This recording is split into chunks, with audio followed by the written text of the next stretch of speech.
कौन आपण मैंने भी भेज रे से पनीर मशरूम खाई खाई बोर हो गले तो चलतु आज भेज रे गोटे बहुत ही इंटरेस्टिंग आ बहुत ही टेस्टी सब्जीटा बनवा जोटा कि बनवा बहुत ही इजी आपण इजिली से बन के रेडी करे। नमस्कार सांग माने वेलकम टू किचन क्लिक्स। चलतु स्टार्ट करवा आज रेसिपी। तो से आम प्रथम नहीं जावा गोटे कप बेसन। हाँ आज्ञा यही सब्जी को आम बेसन ही बनवा देखिए बहुत ही टेस्टी लगे जेहेतु आम बेसन नहीं तो से अजवाइन भी आम ए पकेबा जद्वारा कि पेट भी खराब हेनी आ बेसन टेस्ट भी बहुत ही एनहांस हो। अजवाइन को सब एमती क्रॉस करके ही पकेबा जद्वारा कि यार टेस्ट बहुत भल आसी थाए। यही रेसिपीटी राजस्थान बहुत ही फेमस रेसिपी जार ना होची गट्टे की सब्जी। एबे आमे बेसन रे add करदेबा kasuri methi a test पाई अल्प लूण एथिरे ऐड करदेबा आउ अल्प लाल मिर्च पाउडर जद्वारा कि यार टेस्ट बहुत भल आसी थाए। एबे आमे सब इंग्रेडिएंट गुडा को बढ़िया भाव में मिक्स कर नबा। एई स्टेज रे आपण माने चाहिए धनिया पत्र को पूरा चुन चुन करके काटिकी एथिरे ऐड करि परिबे किंतु ट्रेडिशनली धनिया पत्र एथिरे ऐड करा जायनी किंतु आपण करि परिबे जोथिरे कि फ्लेवर बहुत ही बढ़िया आसी थाए। एबे मु एठी ऐड करदेबी गोटे टीस्पून घी ऐड कले हमर गट्टे बहुत ही नरम बनी थाए आ बहुत ही स्वादिष्ट लगी थाए। आपण घी जगह तेल यूज करेंगे किंतु तेल रे सेटा सेते सॉफ्ट बनेनी घी देले तार बास्ना भी बहुत भल आसे आ गट्टे भी सिझी सारा परे ना अधिक सॉफ्ट लगी थाए। मिक्सचर रे घी ऐड कर सारा परे ताकू टिके बढ़िया भाव में गोलई नेबे जद्वारा कि घी सबुआडे बढ़िया भाव में स्प्रेड हो आ एटा बढ़िया टेस्टी लगिबो। जदि आपण ये रेसिपी को केबे भी ट्राए करि नांदिला ताले निश्चित भाव में थरे ट्राए करंतु देखिबे एटा खाइबा पई बहुत ही टेस्टी।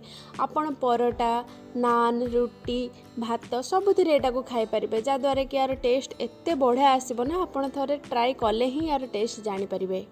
एबे आमे अल्प अल्प पानी देकी बेसन को चकटी नबा। एई जगह टिके सावधान पूर्वक अल्प अल्प पानी देबे कहीं ना बेसन आमर बहुत ही कम पानी रे नरम हो जाए थाए। अधिक पानी देदेले एटा अधिक पानिया हो जदि आपणकर टिके पानिया हो गला ना सेथिरे आउ किछि सुखिला बेसन मिसेकी ताको भल भाव में चकटी नेबे। देखंतु एटी 2 थर पानी ऐड करके ही मोर बेसन आराम से चकटी हो गला। देखंतु जेतले टिके भी हल्का हल्का ड्राए लगे ना तापर आ जमा भी पानी ऐड करेंगे ताको चकटी चलिए देखिए से आपे आपे नरम हो सब बेसन गुड़िक बढ़िया भाव में बाइंडिंग हो। ये रेसिपी को ना आपण घरे कुणिया आसिले मध्य सेमानकु रोषेई करके दे पारिबे आ सेमानक ठारु तो बाह बाई पक्का ही शुणिबे। देखंतु एटी बेसन आमर बढ़िया भाव में चकटा हो गलानी एमती भाव में ही बेसन को चकटिकी नहीं जिबे। जदि एटा अधिक टिके पानी हो जाउची ना तो एथरे हल्का बेसन मिसेकी एमिति कंसिस्टेंसी रे ही डोटा को बनै नेबे। एबे आमे ए बेसन चकटारू गट्टेर शेप बनै नबा। गट्टे विशेष करी टिके पतला पतला होता है आउ ताकू सीझे सारा परे ना छोट छोट चना भलिया ही कटा जाय थाए। आपण चाहिले टिके मोटा मोटा मध्य करि परिबे किंतु टिके अधिक समय सेटा को सिझेबे जेमिति कि सेटा कंचा न रहबो। ए देखंतु मु जेमती भाव में एटा को बनौची ना तो आपण सेमती भाव में ही बनैबे। बेसन बढ़िया भाव में सेट होगला परे हाथ रे जमा भी चिपकिबनी। एटी देखंतु मो हाथ रे जमा भी चिपकुनी मु आराम से एथिरो गोटे बनै दोची। देखंतु एमिति भाव में ही बेसन को आमे रोल करके बनई नबा। देखंतु एटा जमा भी हाथ रे चिपकुनी केते बढ़िया भाव में पूरा बाइंड होइक रहउची ना तो जानिबे जिबे जे हमर गट्टे पूरा परफेक्ट ही बनिबो। एबे चलंतु गट्टे को आमे बॉईल करि नबा। तेपाई मु गोटे करेई रे अल्प पानी नेइची एवं पानी टिके बढ़िया भाव में फुटी आसिले सेथिरे आमे गोटे गोटे करके सब गट्टे गुडा को देई दबा। देखंतु एको ठंडा पानी रे ऐड करिबेनी गट्टे गुडा को सब बेले गरम पानी रे ही ऐड करिबे किबे गट्टे हमर जमा भी खुलीबनी पूरा बढ़िया भाव में सेट हो जिवो। तो आमे पूरा 100% बॉईल करबानी एको आमे 80% बॉईल करबा बाकी 20% एटा ग्रेवी रे ही बॉईल करबा। देखंतु गट्टे हमर 80% कुक हैला कि नै आमे केमि जानिबा। मु एठी देखंतु उठे कि देखुची एमती जोटा कि तार निज ओजन रे ही भांगी जाउची। जेतेबेले एमती आपण उठे कि देखिबे आ सेटा त निज ओजन रे ही भांगी जिवो तो सेतेबेले जानि जिबे जे गट्टे हमर 80% कुक हो गलानी। एबे आमे गैस बंद करिकि सब गट्टे गुडा को बाहर करि नबा। ट्रेडिशनली राजस्थानी गट्टे की सब्जी रे बेस केवल दही रे ही बनी थाए किंतु आमे एठी पियाज टमाटो आ दही को व्यवहार करके यही सब्जीर बेस बनैबा जोटा कि खाइबा पई बहुत ही टेस्टी आ आपण मानकु बहुत ही पसंद आसीबो। गट्टे गुडी को बाहर कर सारा परे ए सिझा पानी को आपण जमा भी फोपाड़बेनी। ए पानी को आमे रखी नबा जोटा कि हमर पछरे ग्रेवी रे यूज हबो। गट्टे को आम ठंडा हाँपाई रखीदे से टाइम रे आम दहीर बेस बनईदे से गोटे बड़ चामच नहीं दही से आड करी गोटे टीस्पून काश्मीरी लाल मिर्च पाउडर, गोटे टीस्पून धनिया पाउडर आ गोटे टीस्पून जीरा पाउडर, गोटे टीस्पून हलदी पाउडर आउ यार बढ़िया टेस्ट पाई आड करदे कसुरी मेथी निश्चित भाव में आड करूँ देखिए यार टेस्ट बहुत ही बढ़िया लगे। जदि कसुरी मेथी ना तो आप स्किप करें। एबे दहीर बेस को बड़ा भाव में गोलैकी आम साइड रखीदे। एबे गोटे भी आमर ठंडा हो गला चलतु ताको पीसेस रे कट कर नबा। तो गोटे एबे आमर बढ़िया भाव में ठंडा हो गला एबे आम एक छोट छोट पीस रे कट करदे जेमिति कि चणार साइज होता है सेमती भाव में छोट छोट साइज रे आम गोटे को कट कर नबा। साइज रे कट कले कौन हम ना ग्रेवी रे सब फ्लेवर गुड़ाक या भीतर को जीव आउ खावाई यहाँ अधिक टेस्टी लगी था आउ सॉफ्ट भी लगी था। आपड़ चाहिए बड़ बड़ पीसेस रे भी कट करेंगे कि अधिक समय टी सिझेवाई पड़ो। ये देखो भितर जो ड्राई पार्ट आपको देखा ना सेटा 20% ही जोटा बाकी अच्छे से ग्रेवी रे कुक हो खावाई पार्टी को बहुत ही नरम लगे। मोर गोटे गुड़िक बढ़िया भाव में कट हो गला। एबे चलते आम ग्रेवी प्रिपरेशन करवा। गोटे पैन नहीं जावा और पैन टे बढ़िया भाव में गरम हो गला से 2 ରୁ 4 बड़ टेबल स्पून आड करदे सोरिष तेल से गोटे टीस्पून आड करदे आम गोटा जीरा आउ काटिकी रखिथिबा कच्चा आउ चुन चुन करके काटिकी रखिथिबा अदा और कंचा लंका को 1 ରୁ 2 मिनिट टिके भाजीदेला से आम आड करदे गोटे मीडियम साइजर पियाज को ग्राइंड करके नवा द्वारा गट्टे की सब्जीर ग्रेवी बहुत ही थिक बनी थाए और खाइबापी बहुत ही टेस्टी लगी थाए। पियाज को आम से पर्यंत कषा जेते पर्यंत पियाजर सब पानी सुखी न जाइए। आपण लो टू मीडियम फ्लेम रे ही पियाज को एमती कषि चलिए जेते पर्यंत एथिरु तेल सेपरेट न हो जाइए।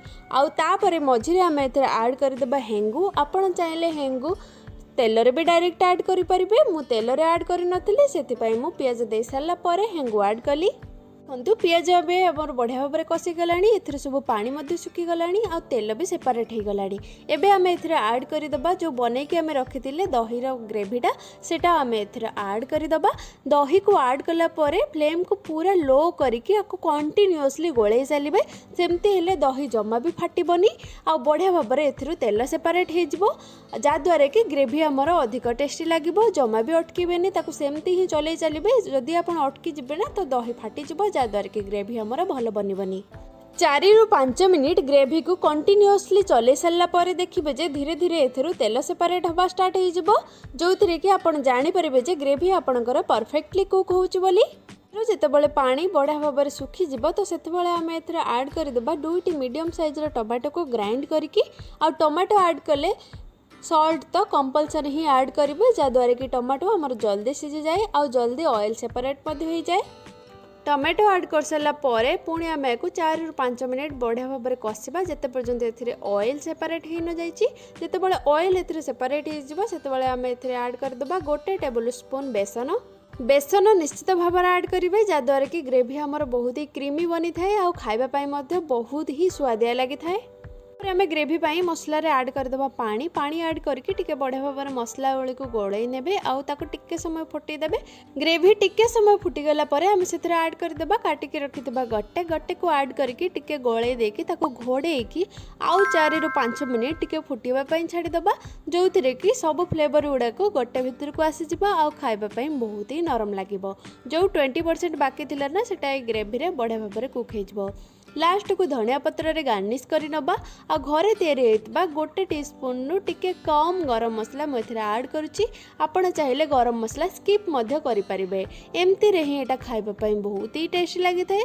थरे निश्चित भाव में ये रेसिपी घरे ट्राए करंतु आ मते कमेंट सेक्शन में जणांतु कि आपण मानकु केमती लागिला। जदि आपण घर को कौनसी मेहमान भी आसुचंती ना आपण थरे ये रेसिपी निश्चित भाव में बनैकी से मानकु खुआंतु से माने तो आपणकर तारीफ करिकी भी थकिबेनी। देखंतु मु ए गट्टे की सब्जी को सर्व करी अट्टा नान सहित जोटा कि बनैबा बहुत ही सहज। जदि आपण मानकु अट्टा नान रो रेसिपी दरकार तो मते कमेंट सेक्शन में जणांतु। नेक्स्ट वीडियो मु ए अट्टा नान ऊपर ही आनिबी। यही अटार नान बहुत ही सॉफ्ट बनी थिला और बहुत ही टेस्टी लगुला। देखंतु नान पछपट आउ आगपट दुईटा बढ़िया भाव कुक होती जमा भी कंचा नहीं खाइबा भी बहुत ही डेलीशियस लगुला। आपण मैंने क्यों जिलूर मोर ये वीडियो देखुं प्लीज मत कमेंट सेक्शन में जनातु आ मत कमेंट जनातु कि आपण मानक नेक्स्ट क्यों रेसिपी दरकार मु ट्राए करी से रेसिपी निश्चित भाव में आने एमती नुआ नुआ रेसिपी घरे निश्चित भाव में ट्राए करूँ और घर लोक खाइबा दिंतु। जदि मोर ये रेसिपी आपण मानक भल लगी थाए प्लीज मोर चैनल को सब्सक्राइब करूँ, लाइक करूँ, आउ आपण घर लोक सहित शेयर करूँ। रहिली नमस्कार, जय जगन्नाथ।